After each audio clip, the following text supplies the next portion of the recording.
Сәлеметсіңдер ме, балалар? Қазақ тілі пәнінен қашықтықтан оқыту жүйесі бойынша сабағымызды бастаймыз. Балалар, мен сендерге жақсы көңіл-күй тілеймін.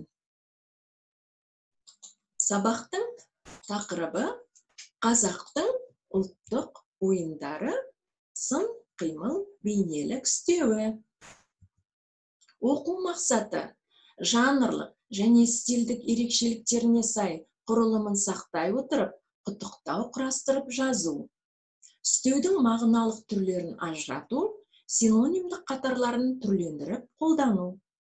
Осы оқу мақсатына шығатын бағалау критерийлері мәтіннің жанрлық және стильдік ерекшеліктеріне сай құттықтау құрастырып жаза алады, үстеудің мағыналық түрлерін ажырата алады. Балалар, енді бейнефильмге назар аударайық.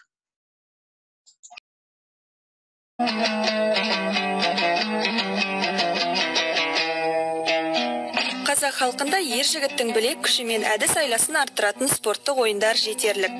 Олардың қатарында көкпар, аударыспақ, жамбат сынды ат спорт ойындары бар. Бұл ойындар қазақтың төл дәстүрін, қазақылығын танытады.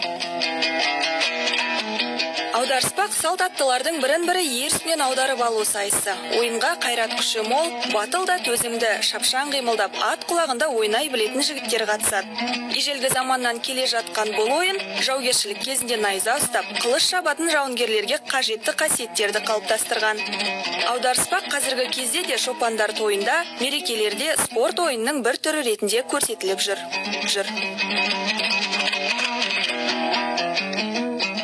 Жамбаты ойынын көшпенді халқымыз жауынгерлердің мергендік қабілетін жетілдіру үшін ойлап тапқан. Ол алдымен әскери жауынгерлік дайындықты нығайту болса, екінші тараптан ел арасындағы мергендерді анықтап, сыналған садақшыдай арнайы топ жасақтау үшін ұйымдастырылған. Жамбату жауынгерлердің шеберлігін дамытатын ойын түрі екені даусыз.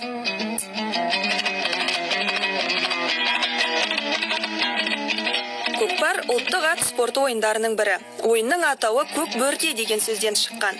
Көкпарға 4-5 жасар серкенің семізі таңдалған. Орташа салмағы 20-30 келідей болады. Басқа малдың терісі жыртылғыш болғандықтан көкпарға тартпайды. Көкпар жігіттің күш-жігерін, төзімділігін, батылдығы мен ептілігін, ат үстінде отыру шеберлігін сынайтын ойын түрі. Сонымен қатар көкпарда аттың жүйріктігі мен бабы да бағамдалады.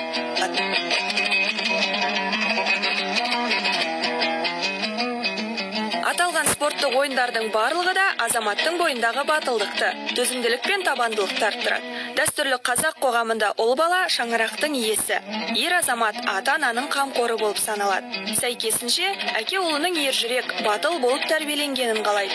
Сонымен қатар, дәстүрлі ислам дінінде әке баласына атқа мінуді, садақ тартуды, суға жүзуді үйреткені абзал делінген. Балалар, бейнефильмнен қандай қазақтың ұлттық ойындарын көрдіңдер? Бейнефильм бойынша мына тапсырмаға назар аударыңдар. Еркін, тез, жылдам, бірге, шапшаң істеулерін бейнефильмде көрсетілген ұлттық ойындармен байланыстырып сөйлем құраңдар. Жақсы, жарайсыңдар. Сендер орындаған тапсырманы, балалар, бас бармақ стратегиясы арқылы бағалаймын. Олай болса, сын қимыл, бейнелік үстеуі, қимыл амалдың сапалық белгілерін, өту тәсілін, жай күйін, амалын білдіретін үстеудің түрі. Сын қимыл үстеуі қалай, қалайша, кімше деген сұрақтардың біріне жауап береді. Мысалы, әрең, дереу, шапшаң, жылдам, тез, емін еркін, жүресінен, шама шарқынша, тағы басқа да үстеулер жатады. Екінші тапсырма жеке жұмыс. Балалар, оқулықтағы 170-ші беттегі 4-ші тапсырманы орындаймыз. Мәтіннен сын қимыл үстеуін тауып, соған синонимін ойластырыңдар. Балалар, тапсырманы дескрипторға сүйене отырып орындаңдар. Дескриптор сын қимыл үстеуін тапты, синонимін ойластырды. Тапсырманы орындап болсаңдар, жауаптарыңды берулеріне болады. Бұл тапсырманы смайликтер арқылы бағалаймын. Өте жақсы, жақсы, талпын смайликтері арқылы бағалаймын. Үшінші тапсырма. Ұлттық ойындардың қай түрін көрдіңдер? Сол ойынның жеңімпазына арнап құттықтау жазыңдар. Бұл тапсырмада балалар, сендер өмірде қазақтың ұлттық ойындарын көріп жүрсіңдер. Мысалы, ат жарысын көрдіңдер, я? Сол ойында міндетті түрде бір адам жеңімпаз болады. Сол жеңімпазға арнап өз ойларыңнан құттықтау жазыңдар.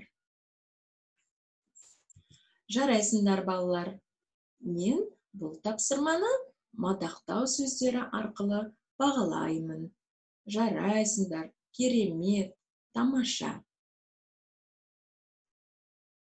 Балалар, бүгінгі сабақта сендер үшін не құнды, қандай қызықты деректер алдыңдар, не қиын болды? Құнды, қызық, қиын рефлексиясы арқылы маған кері байланыс беріңдер. Үйге тапсырма қазақтың ұлттық ойындары, қазақтың салт дәстүрлері кітаптарынан қазақ ұлттық ойындары туралы деректер жинап келіңдер. Сау болыңдар.